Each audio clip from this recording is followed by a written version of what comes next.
Hello বন্ধুরা, good morning. আবার নিয়ে আসলাম একটা ছোট্ট ভিডিও নিয়ে তোমাদের সামনে। তা এখন বাজে 9:10। তা একটা ছোট্ট ভাড়া আছে, যেতে হবে করিমপুর।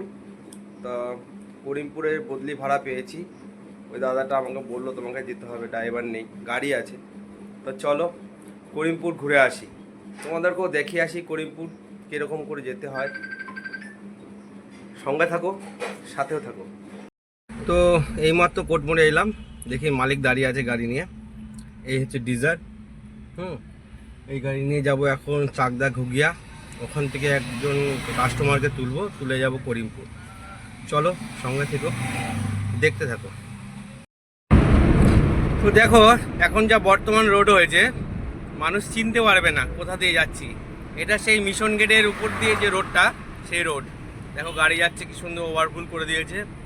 মানে না চেনার মতন, চেনা রোড অচেনা হয়ে যাচ্ছে, কেউ বুঝতেই পারবে না যে কোন রোডে এলাম। আমরা সেই চার্চের দিকে যাচ্ছি, সামনেই চার্চ। চলো তোমাকে দেখাই, তোমাদের সবাইকে দেখাই।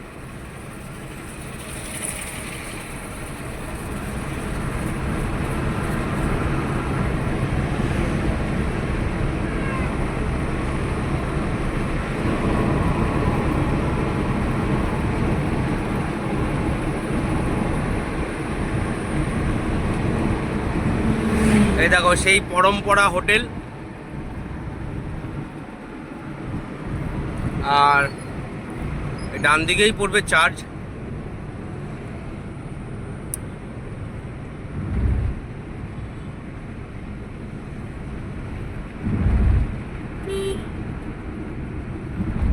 এই দেখো সেই চার্চ।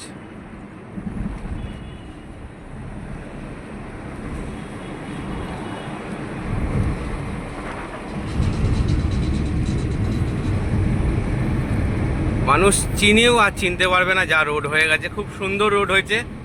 এই কেন্দ্রীয় সরকার প্রধানমন্ত্রী যোজনায় যে রোডটা করেছে, এত সুন্দর রোড বানিয়েছে, মানে 1 ঘন্টা 15 মিনিটে কলকাতায় চলে যাবে।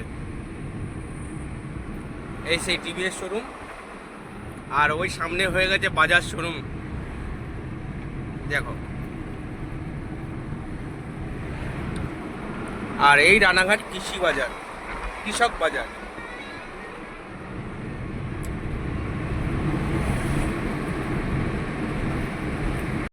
এই সেই পায়রাঙ্গা রেলগেট। এই রেলগেট পার করে চলে যাবো ঘুগিয়া, ওই যে কালী মন্দির। এই বাহাত দেখো, রানাঘাট থেকে ট্রেন পায়রাঙ্গা স্টেশনে ঢুকলো। এবারই গেট উঠিয়ে দেবে ট্রেনটা বেরিয়ে গেলে।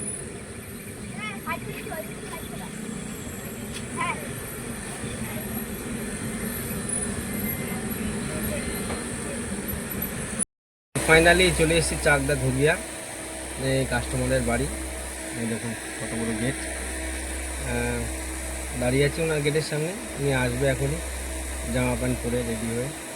তারপরে চলে যাবো গন্তব্যস্থল করিমপুর। সাথে থাকুন, দেখতে থাকুন। তো বন্ধুরা, ফাইনালি আমি করিমপুর চলে এসেছি। কাস্টমারকে বাড়িতে নামিয়ে দিচ্ছি। এই জায়গার নাম হচ্ছে হাতিশালা। দেখুন, হাতিশালা শিশু শিক্ষা নিকেতন কেন্দ্র লেখা আছে, মানে জায়গাটার নাম হাতিশালা। এখানে একটা ছোট নদী পড়ে, নদীর নাম হচ্ছে ভৈরব নদী। আমি প্রথম দেখলাম নদীটা, কিন্তু নদীতে কোনো জল নেই। চলুন দেখাই। সেই নদী ভৈরব নদী, যা জল নেই, কিন্তু এই নদীটা যখন বন্যা হয় তখন প্রচুর জল হয়ে যায়। তো ফাইনালি আমরা চাপড়ায় পৌঁছে গেছি। চাপড়ার থেকে এখন দইয়ের বাজার ঢুকছি। দইয়ের বাজার থেকে কৃষ্ণনগর আর বেশি দূর নেই, আর 10-15 কিলোমিটার মতন। এখান থেকে ঢুকে কৃষ্ণনগর হয়ে, তারপরে রোড হয়ে, তারপরে বাড়ির দিকে যাব। গাড়িটা জমা দেবো, জমা দিয়ে তারপরে যাব। তাহলে সঙ্গে থেকেও দেখতে থাকো। তো আমি এখন কৃষ্ণনগর নেদেরপাড়া মোড় চলে এসেছি। এখানে একটু জাম পড়েছে, আস্তে আস্তে যেতে হচ্ছে জামে। দেখুন,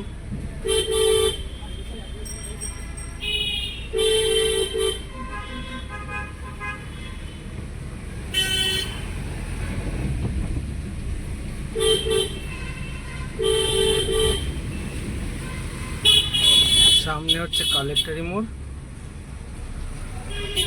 এই হচ্ছে হসপিটাল কৃষ্ণনগর, আর সামনে হচ্ছে কালেক্টরি মোড়। আমি এখন কালেক্টরি দিয়ে বেরিয়ে সোজা 34 নম্বরে উঠে পড়বো, কেননা ভেতর দিয়ে গেলে খুব জাম হয়, এই জন্য এখান দিয়ে রাস্তাটা সুবিধা হয়, সহজ।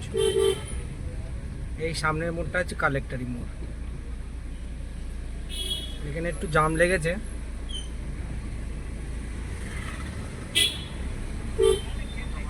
এই হচ্ছে কৃষ্ণনগর রেল ব্রিজ, পুরনো ব্রিজ, এখন তো নতুন হয়ে গেছে। আমি পুরনো ব্রিজের তলা দিয়ে গেলেই পৌঁছে যাব। এই জায়গাটা একটু কাদা হয়, জল জমে, দেখুন প্রচুর পরিমাণে জল জমে যায়, রাস্তা পুরো ভাঙা, রোডে উঠে।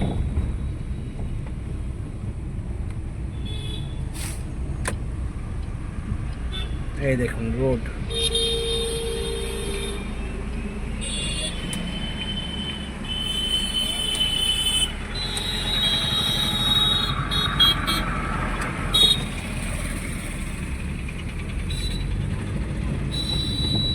তাহলে আমরা এখন রোডে উঠে পড়লাম।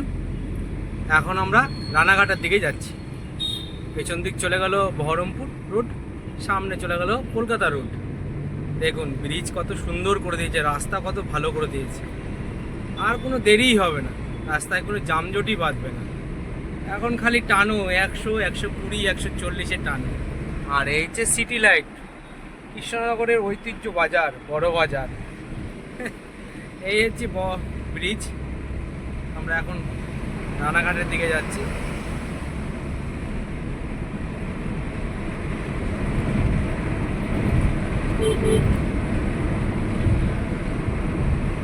দেখতেই পাচ্ছেন সামনের দিকে যাও, খালি আর যাও। ওয়ান ওয়ে হয়ে গেছে এখন, আর কোনো অসুবিধা নেই, এখন সামনের দিকে খালি যেতে থাকবে। এই হচ্ছে কৃষ্ণনগর চার্চ, ওই দেখেন চার্চের মাথা দেখা যাচ্ছে। এই যে ডান দিকে চার্চ,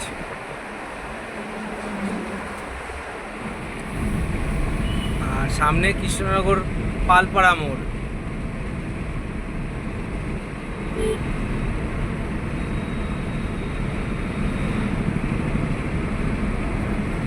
তো চলো সঙ্গে থাকো, দেখতে থাকো।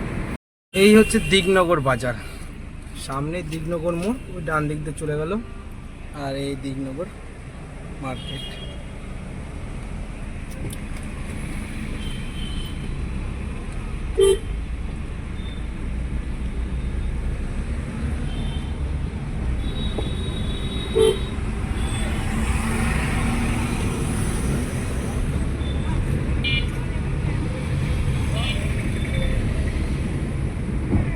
দেখো কি ভারী ভারী লোড মাল, সব স্ল্যাপার নিয়ে যাচ্ছে, যেগুলো পোল বলে, কারেন্টের পোল নিয়ে যাচ্ছে লরিতে।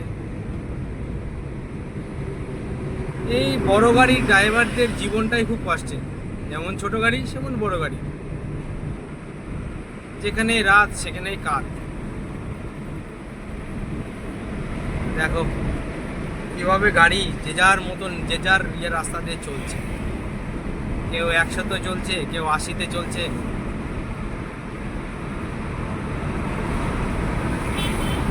আমি ইকোটাকে ওভারটেক করে চলে যাব, অনেকক্ষণ ধরে জ্বালাচ্ছে, ওকে ওভারটেক করে দিয়ে চলে গেলাম। সামনে আসে শান্তিপুর গিয়ে একটু চায়ের দোকানে গিয়ে চা খাবো, কেননা সেই করিমপুর থেকে ডাইরেক্ট গাড়ি চালিয়ে আসছে, কোথাও দাঁড়ায়নি।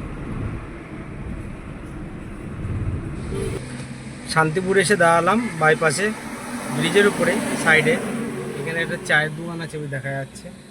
যাই একটু চা খেয়ে আসি, অনেকক্ষণ ধরে চা খাইনি, গলাটা একদম শুকিয়ে গেল। চলো সঙ্গে থেকো। তো হ্যালো বন্ধুরা, আবার ফিরে এলাম। তো করিমপুর থেকে অনেকক্ষণ আগে চলে এসেছি, যখন এসেছি তখন বাজে হচ্ছে 6টা, 6:30 মতন তখন বাজে। আসার পরে খুবই ক্লান্ত হয়ে পড়েছিলাম, ঘেমে চেমে পুরো ভিজে গেছিলাম। তারপর স্নান টান করে নিয়ে ফ্রেশ হয়ে তোমাদের সামনে আসলাম। এখন বাজে 10টা 10। তা খাওয়া দাওয়া করব, খাওয়া দাওয়া করে করার আগে তোমাদের কাছে এই ভিডিওটা শেষ করে যাই। তা আগামীকাল নতুন একটা ভিডিওর সাথে আপনাদের সামনে আসব। আপনারা সুস্থ থাকবেন, ভালো থাকবেন। শুভরাত্রি।